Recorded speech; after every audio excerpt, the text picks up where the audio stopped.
वज़ीर-ए-आज़म नरेंद्र मोदी आज रात 3 मुल्कों के दौरे पर होंगे रवाना। जर्मनी, डेनमार्क और फ्रांस के वज़ीर-ए-आज़म के साथ होगी दो तरफ़ा बातचीत। वज़ीर-ए-आज़म मोदी और ओलाफ शोल्ज़ भारत जर्मनी बैन हुकूमती मुशावरत के छठे एडिशन की करेंगे मुश्तरका सदारत।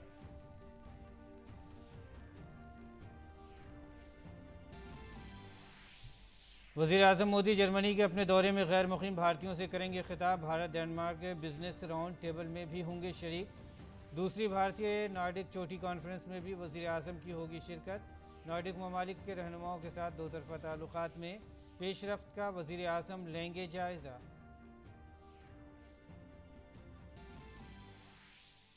वज़ीर-ए-आज़म नरेंद्र मोदी आज शाम कनाडा में गैर मुक़ीम भारतीयों के प्रोग्राम में करेंगे शिरकत। कनाडा के मार्खे में सनातन मंदिर कल्चरल सेंटर में सरदार पटेल के मुजस्समे की करेंगे नकाब कुशाई।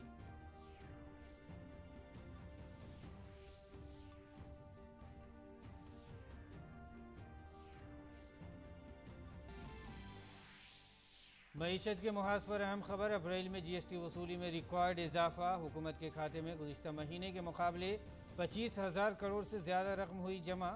इस साल अप्रैल में जीएसटी की वसूली गुज़िश्ता साल के मुकाबले 20% ज़्यादा।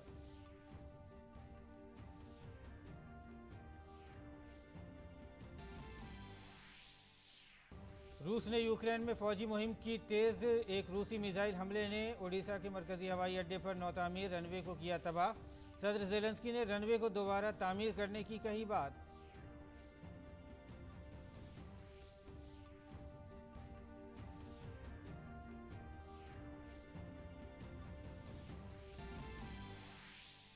बेंगलुरु में खेलो इंडिया यूनिवर्सिटी गेम्स का आज नवा दिन। मीनाक्षी ने 53 किलोग्राम जुमरे की रेसलिंग में जीता गोल्ड मेडल।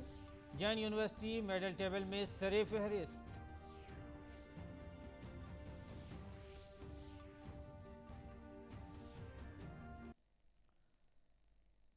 नाजरीन आदाब, उर्दू खबरनामे में आपका खैर मकदम है। मैं हूं आपके साथ मसरूर फैजी और आइए अब खबरों पर तफसील के साथ नज़र डालते हैं। वज़ीर-ए-आज़म नरेंद्र मोदी यूरोपीय ममालिक जर्मनी, डेनमार्क और फ्रांस के अपने सैरोसा दौरे पर आज देर रात रवाना होंगे। अपने इस दौरे से कबल वज़ीर-ए-आज़म नरेंद्र मोदी ने एक बयान में कहा कि मेरा यूरोप का दौरा एक ऐसे वक्त में हो रहा है जब इस खित्ते को बहुत से चैलेंजेस और ऑप्शंस का सामना है। वज़ीर-ए-आज़म मोदी ने कहा है कि इस दौरे के ज़रिए मैं अपने यूरोपीय शराकतदारों के साथ ताउन के जज्बे को मजबूत करने का इरादा रखता हूँ, जो भारत की अमन और खुशहाली के हुसूल में अहम शराकतदार हैं। वज़ीर-ए-आज़म 3 यूरोपीय ममालिक के अपने इस दौरे के पहले मरहले में 2 मई को पहले बर्लिन पहुँचेंगे, जबकि दूसरे मरहले में 3 मई को डेनमार्क की राजधानी कोपेनहेगन पहुँचेंगे।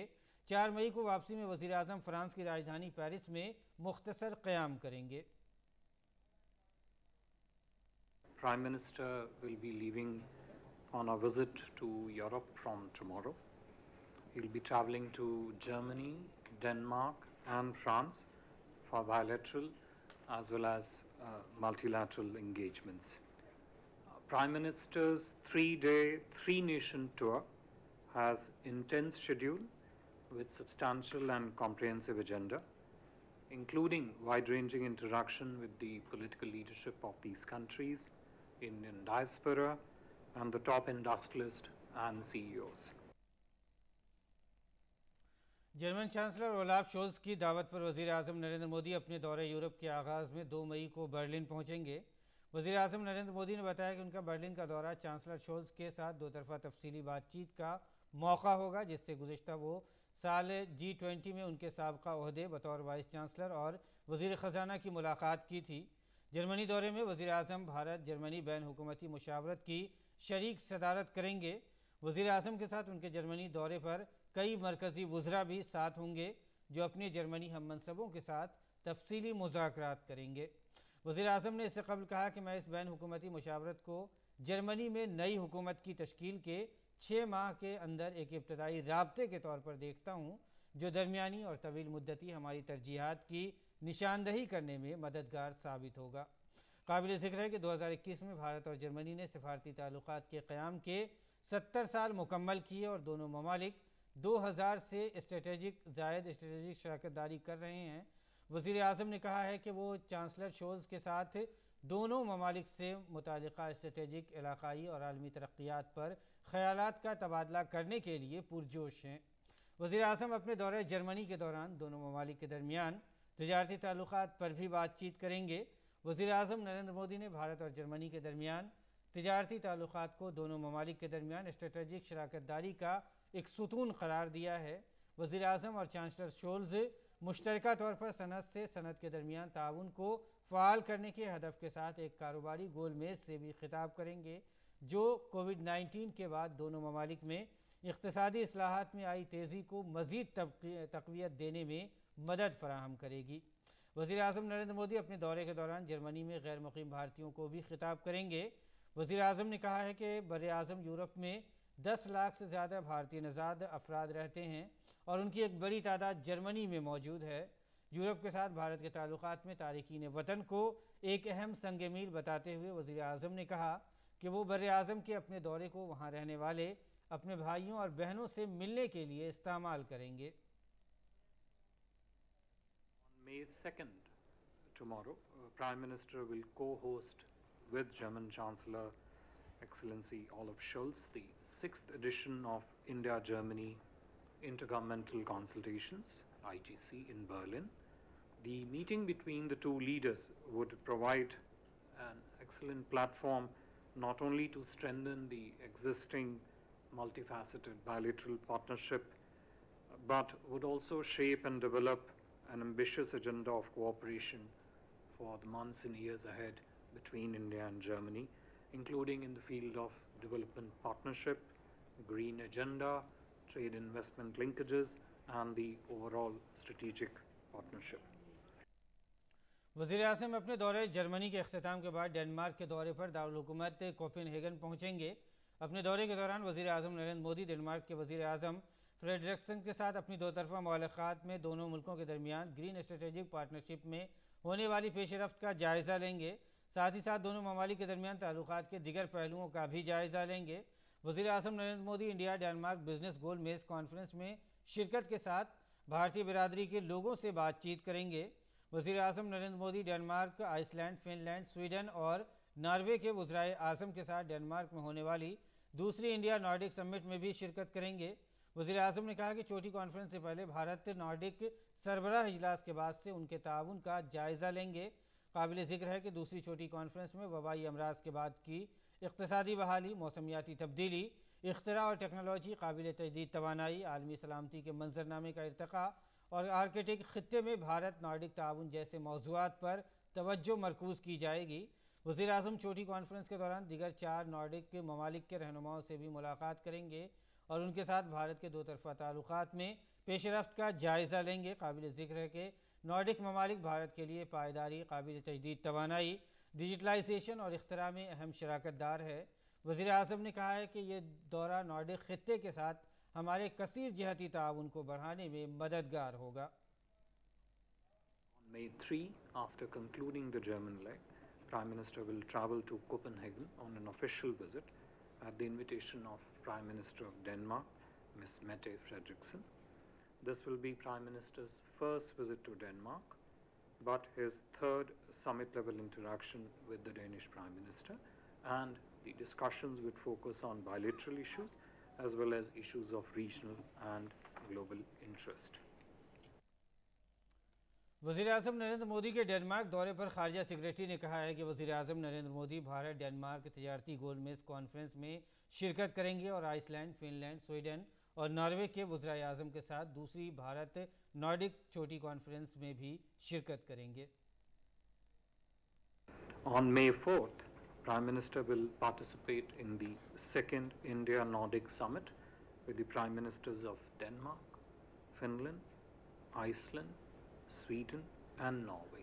But prior to the start of the summit, Prime Minister will also hold bilateral summit meetings with the leaders of Norway, Sweden, Iceland and Finland. Broadly speaking, India's partnership with Nordic countries is structured around 4 to 5 clusters, and these clusters, if I were to list them, would include 1, green partnership, 2, the entire space of digital and innovation economy, 3, economy, trade and investment linkages, 4, sustainable development, and 5, the partnership relating to the Arctic region.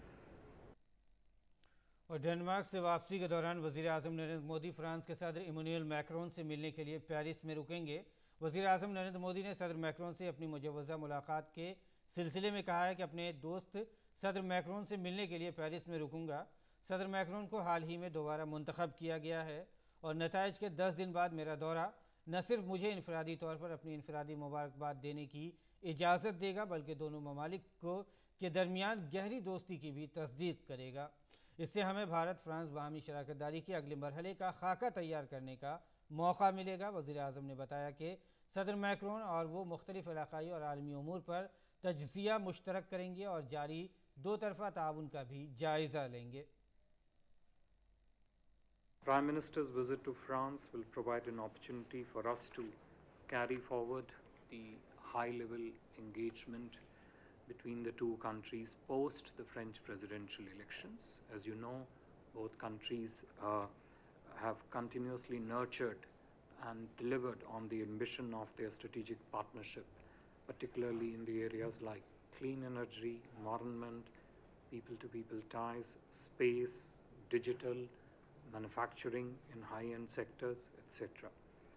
In Paris, Prime Minister and President Macron will hold extensive talks across various formats. 3 ममालिक के दौरे पर रवाना होने से कबल वज़ीर आज़म नरेंद्र मोदी आज शाम कनाडा में गैर मुक़ीम भारतीयों के एक प्रोग्राम को खिताब करेंगे। कनाडा के मरकम में वाक़ सनातन मंदिर सकाफ़ती मरकज़ में सरदार पटेल के मुजस्समे की रूनुमाई की जाएगी। वज़ीर आज़म नरेंद्र मोदी ने इस प्रोग्राम में से मुतालिक एक ट्वीट में जानकारी दी है। उन्होंने लिखा है कि आज शाम तकरीबन 9 बजे मैं कनाडा के मरकम में एक प्रोग्राम में अपना खिताब मुश्तरक करूँगा जहाँ सनातन मंदिर सकाफ़ती मरकज़ में सरदार पटेल के मुजस्समे की रूनुमाई की जाएगी। ये भारत के साथ सकाफ़ती ताल्लुक़ात को मजबूत करने के लिए हमारी भारतीय बिरादरी के ज़रिए की गई बड़ी पहल है।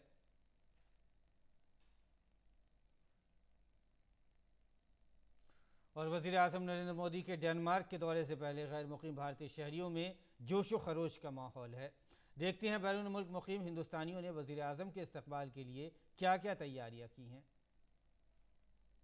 I am very proud to welcome Modi ji in Denmark. He has done a lot of things for Indian women, and one of them I would like to mention is Ujjwala Yojana.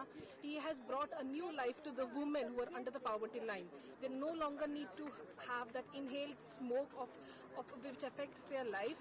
And now the Indian villages are becoming greener because the wood consumption has reduced. It's all a big thanks to Modi ji's initiatives. तुलसी की रामायण, बाबा विश्वनाथ की काशी, सदियों का उत्थान ढूंढ रहे थे भारतवासी। अंधेरा था बहुत गहन, पर सूरज कहाँ रुका है। घने से घने तूफान में भी आशा दीप जला है। आत्मसम्मान का भगवा फिर से लहराने को, माता के सिंहासन को फिर से चमकाने को, उसे तो माँ गंगा ने मिलने बुलाया है। लगता है वही भीष्म फिर से आया है। मोदी जी, आपका डेनमार्क में बहुत बहुत स्वागत है। डेनमार्क देशेषु स्वागतं भवते। అందరికీ నమస్కారం। తెలుగు ఎక్స్పర్ట్స్ ఇన్ డెన్మార్క్ తరపున డెన్మార్క్ విచ్చేస్తున్న గౌరవనీయులైన ప్రధానమంత్రి మోదీ గారికి స్వాగతం సుస్వాగతం। श्रद्धेय मोदी जी, डेनमार्क नी धरती पे हम सगळा मनक आपरो दिलती स्वागत करा हा। നമസ്കാരം. ബഹുമാനപ്പെട്ട പ്രധാനമന്ത്രി ശ്രീ നരേന്ദ്ര മോദിജിയെ മലയാളീസ് ഡെൻമാർക്കിന്റെ പേരിൽ ഞങ്ങൾ ഹൃദയപൂർവ്വം സ്വാഗതം ചെയ്യുന്നു। भारत के माटी के मयारू बेटा हमारा प्रधानमंत्री के डेनमार्क में स्वागत करत हन। भारत के दुलरवा मोर राह मांगे। जय जोहार। डेनमार्के बसबासकारी समस्त बांगालिर तरफ थेके बेंगलिज इन डेनमार्क भारतेर प्रधानमंत्री श्री नरेंद्र मोदी के डेनमार्केर माटीते स्वागत जानाচ্ছি। सुस्वागतम। सत श्री अकाल जी, मैं तेजिंदर सिंह कालड़ा। मोदी जी के आने का सुन के बड़ी खुशी हुई है। जी आया मोदी साहब, वेलकम टू डेनमार्क। जय हिंद। मोदी जी, ओडिशा डेनमार्क कम्युनिटी तरफ कोपेनहेगन ने आपणकर हार्दिक स्वागत। राम राम मोदी जी, और मैं सारे हरियाणा वासियों की तरफ से डेनमार्क में आपका घना स्वागत करूँ हूँ और मैं आशा करूँ कि आपका टाइम डेनमार्क में बहुत बढ़िया बीतता है। राम राम।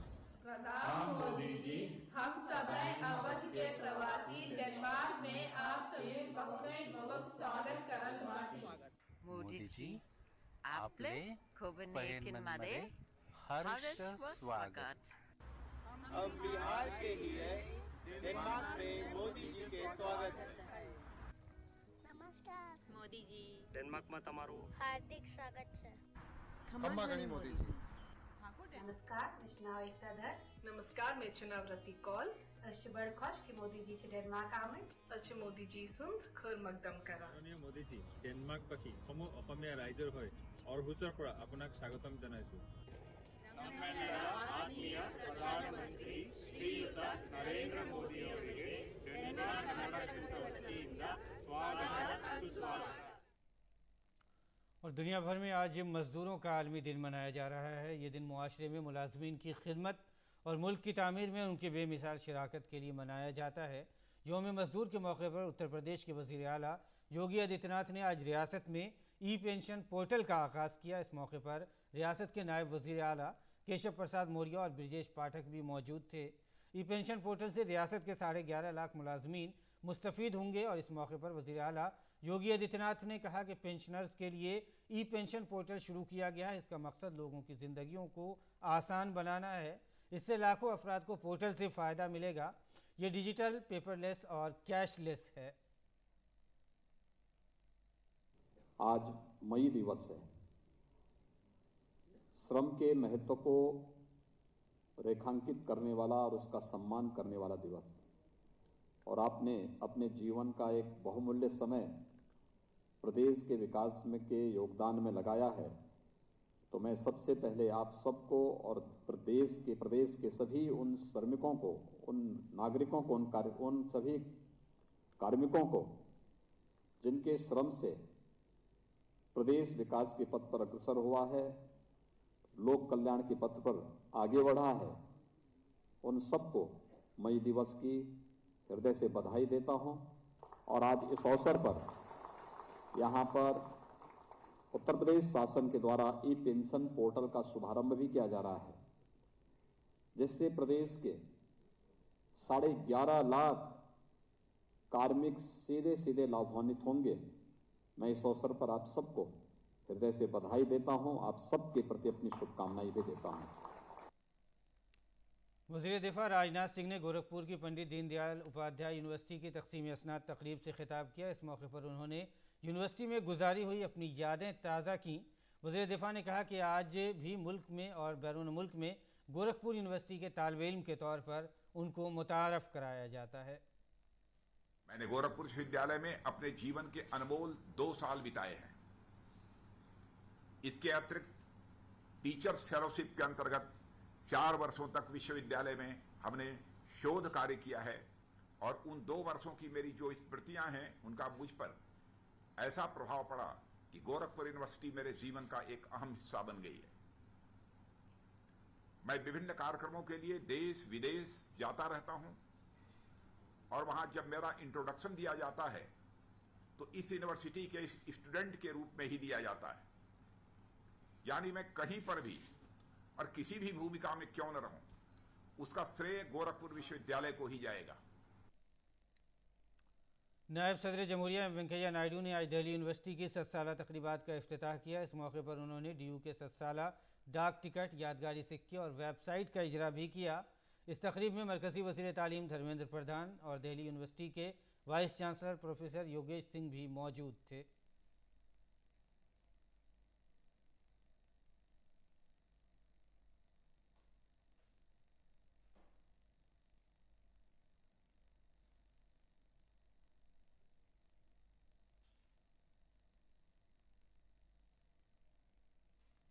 और अप्रैल के महीने में मईशत के मुहाज पर एक बड़ी खबर आई है। यानी पिछले महीने GST कलेक्शन ने सभी रिकॉर्ड तोड़ दिए हैं। GST कलेक्शन से हुकूमत के ख़जाने को 1.68 लाख करोड़ महसूल हासिल हुआ है।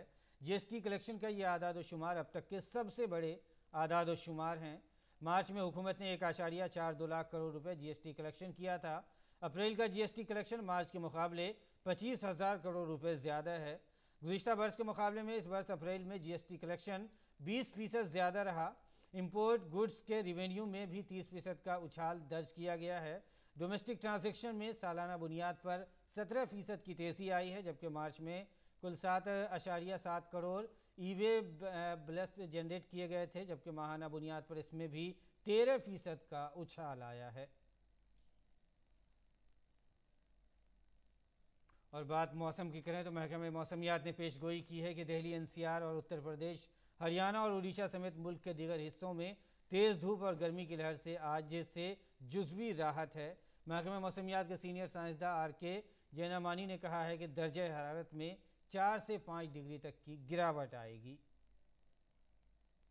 पिछले 4 दिन का जो स्पेल था सबसे ज़्यादा सीवियर था, लेकिन आज का जो हमें जैसे प्रेडिक्शन हम लोग किए थे कि सेकेंड में ऑनवर्ड जो है हीट वेव चला जाएगा, बिल्कुल उसी का रास्ता में चल रहा है। आज जो है काफ़ी हिस्सा में जो तापमान है 4 से 5 डिग्री कम चल रहा है। अगर हम बात करें पूर्व भारत से, जैसे उड़ीसा है, झारखंड, बंगाल, अच्छा है, वहाँ तापमान आज 4-5 डिग्री कम हो गया। और उसके साथ साथ पूरा उत्तर प्रदेश का उत्तर हिस्सा जैसे वाराणसी, इलाहाबाद, लखनऊ, वहाँ भी कम है 4 से 5 डिग्री। और दिल्ली का तो है तापमान आज जो है 4 से 5 डिग्री चल रहा है कम। मुल्क में एक बार फिर कोरोना की रफ्तार बढ़ रही है। गुज़िश्ता 24 घंटों में मुल्क में कोविड-19 के 3,334 नए मामले दर्ज किए गए हैं। इस दौरान 2,876 अफराद ने कोरोना की वबा को शिकस्त दी है। मुल्क में हफ्तावार मुस्बत शरह 0.68% रिकॉर्ड की गई, जबकि यौमिया पॉजिटिविटी की शरह 0.71% है। इसके साथ ही मुल्क में एक्टिव मामलात की कुल तादाद 19,092 है।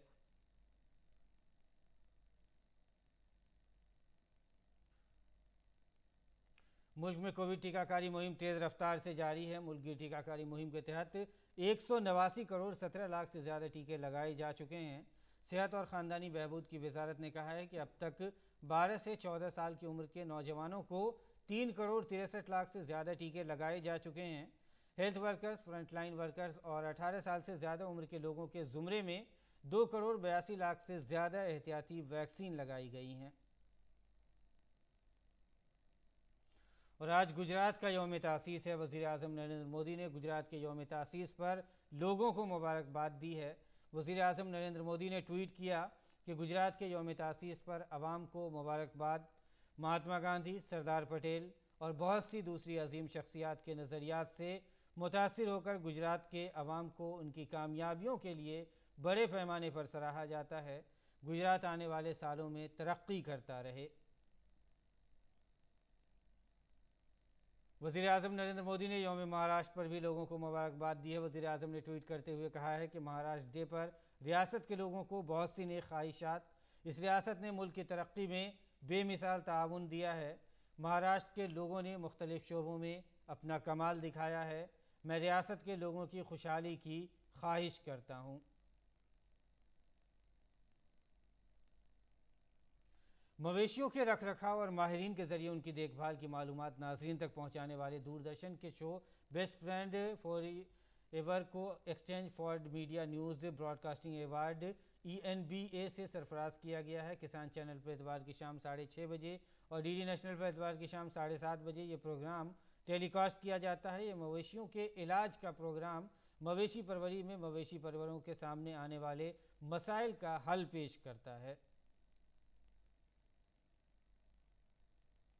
यूक्रेन में रूस की फ़ौज के ऑपरेशन के दौरान यूक्रेन ने कहा है कि रूसी फ़ौजियों ने मशरक़ी यूक्रेन में अपनी अस्करी कार्रवाइयाँ तेज़ कर दी हैं। यूक्रेन की वज़ारत दिफ़ा के तर्जुमान ने कहा है कि रूसी फ़ौजियों ने मशरक़ी यूक्रेन में अपने हमले की शिद्दत में बतदरीज इजाफा कर दिया है, जो इस बात की अलामत है कि वो ख़ित्ते में बड़े फ़ौजी ऑपरेशन की तैयारी में है।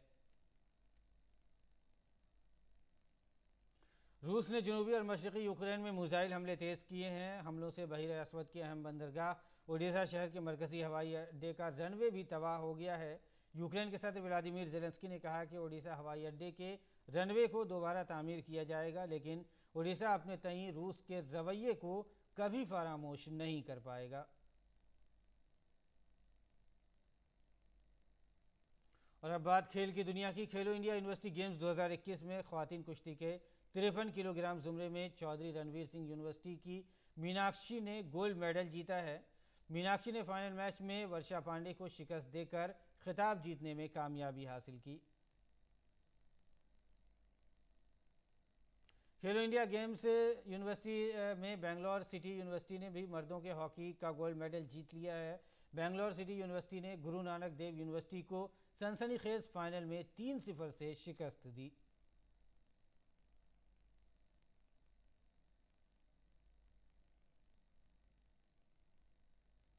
मर्दों की हॉकी में ही सावित्रीबाई फुले यूनिवर्सिटी ने कांसे का तमगा जीता है। तीसरे मकाम के एक सनसनीखेज मुकाबले में सावित्रीबाई फुले यूनिवर्सिटी ने शूट आउट में जीत हासिल की।